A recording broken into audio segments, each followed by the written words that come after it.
안녕하십니까. 김민수의 빨간펜 시간입니다.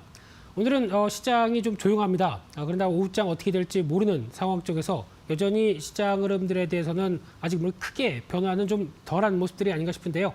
일단 14일 내일 나올 또 파월 의장의 회견이라든가 또 이어질 또 바이든 대통령의 경기 부양책 이쪽이 또 관건이겠죠. 그래서 주중 이후에 나올 수 있는 또 변동성들 조심해야 되지 않을까 싶고요.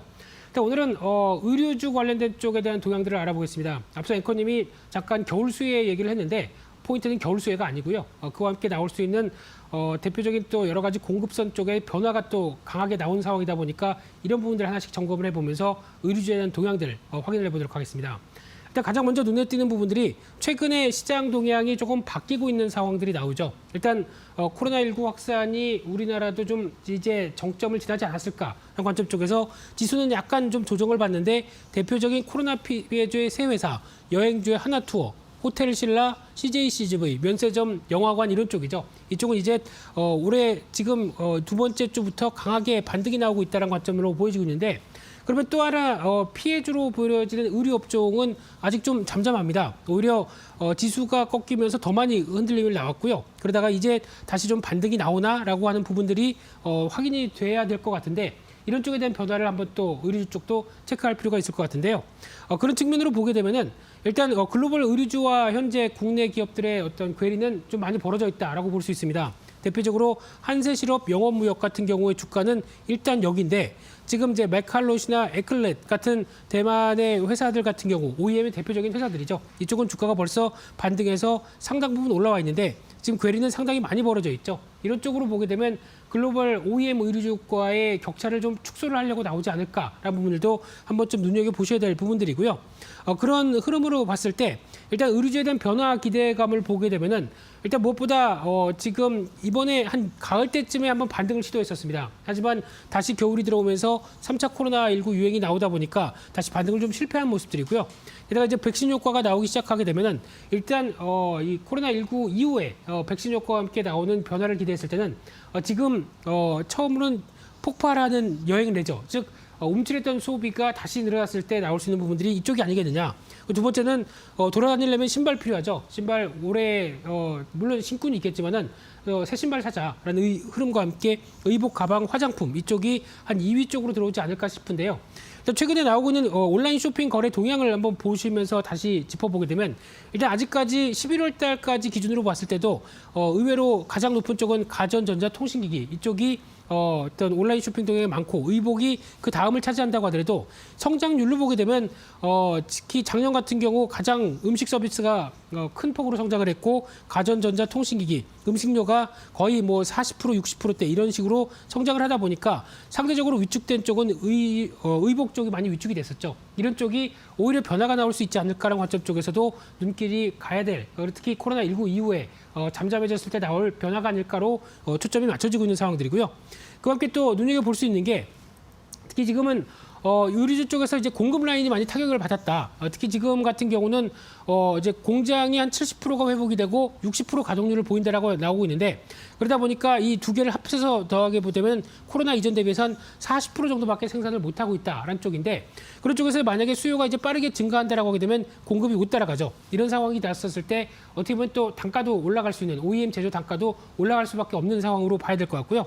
게다가 또 중국 업체들이 상대적으로 많이 위축이 돼 있죠. 그러다 보니까 경쟁력이 악화되면서 RCP 효과까지 이어지게 되면은 오히려 이런 의류 섹터 쪽에서 대만이나 한국 쪽이 오히려 이 OEM, ODM 쪽에서도 재편이 나오는 게 아니냐라는 관점들도 충분히 눈여겨볼 수 있지 않을까 싶은데요.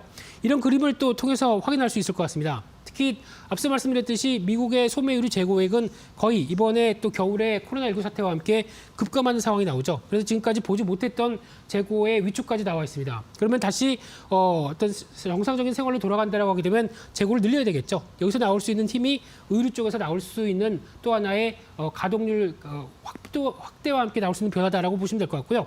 그리고 그전 같은 경우는 2010년도 중반대 흐름들까지도 중국이 거의 중요한 어떤 밴드 역할을 했었다고 하게 되면 지금 흐름을 보게 되면 미중 간의 무역 갈등으로 인해서 중국 쪽을 이제 좀 일단 탐탁지 않게 보고 있죠. 그러다 보니까 상대적으로 베트남이나 방글라데시 쪽이 오히려 늘어난다고 하게 되면 이쪽에 대해서 공장이나 기지를 갖고 있는 회사들 같은 경우는 더 기회가 될 수 있겠다라는 쪽으로 바라보고 있는데요.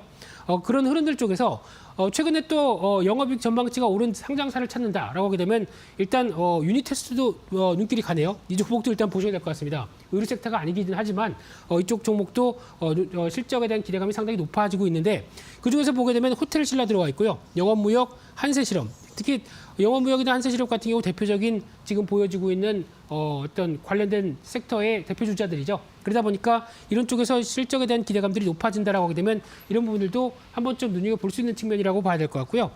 그런 흐름들 쪽에서 일단 지금 하나 또 눈여겨볼 수 있는 게 워낙 강세죠. 이쪽에 대한 부담이 조금 나올 수 있겠다라는 쪽도 지금 최근에 어떤 1,100원대까지 다시 들어오는 흐름들 쪽에서 워낙 강세가 다시 좀 어느 정도 좀 완화가 되는 측면들이죠. 이런 쪽에서 실적 변화에 대한 분위기도 다시 한번 눈여겨봐야 될 것 같고요.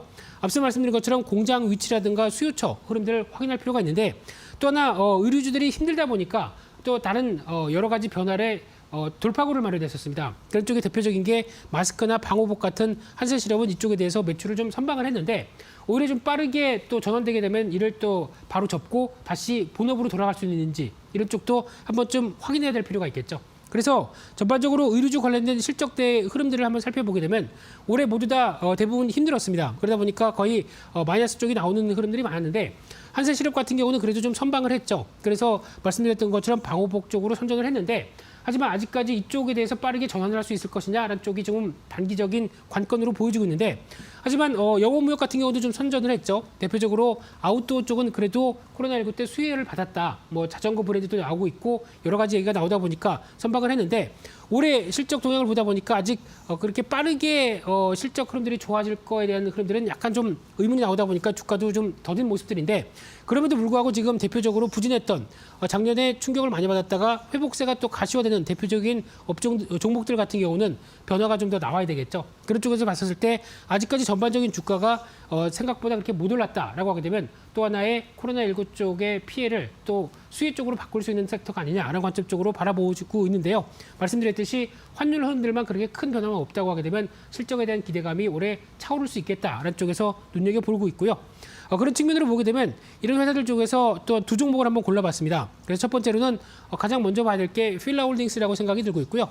특히 외국인들이 꾸준하게 사고 있습니다. 이쪽에 대한 변화가 아무래도 기대감을 높이지 않나라는 생각들인데 거기서 이제 필라를 기반으로 해서 이제 에슬레저라고 하는 그러니까 즉 요즘에 저희도 신사복 잘 안 입죠. 그리고 또 평상복이 많이 좀 대세가 되면서 이쪽으로도 출근을 하는 흐름들이 나오다 보니까 약간 편한 옷들을 더 많이 찾습니다. 그런 쪽에 대한 트렌드 수혜가 아닐까 생각되고 있는데 거기다 이제 미국 쪽에서 다시 코로나19 이후에 수요가 회복되게 되면 기대감들이 높고요. 중국의 안타스포츠랑 조인트벤처에 대한 성장의 기대감들이 올해부터는 가시화될 것이다라고 하게 되면 지금 꾸준히 올라오는 추세에 좀 더 확장되리라고 보여지고 있고요. 그래서 목표가는 55,000원대, 손절가는 43,500원대로 다양한 전략에 포인트를 맞춰보고 싶고요.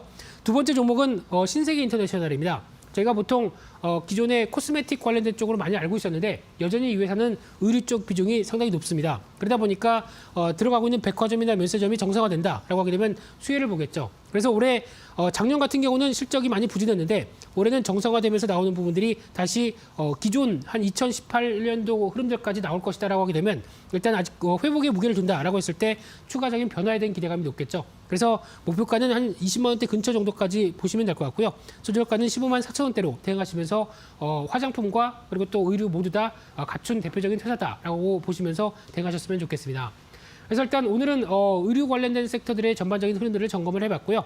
아직까지 그렇게 상승폭이 덜한 만큼 후속 매수세가 들어오면서 시장의 변화를 끌지 좀 더 지켜볼 필요가 있다고 보여지고 있습니다. 그래서 오늘 준비한 내용들은 여기까지 해서 마치고요. 또 내일 이 시간에 다시 찾아뵙겠습니다. 감사합니다.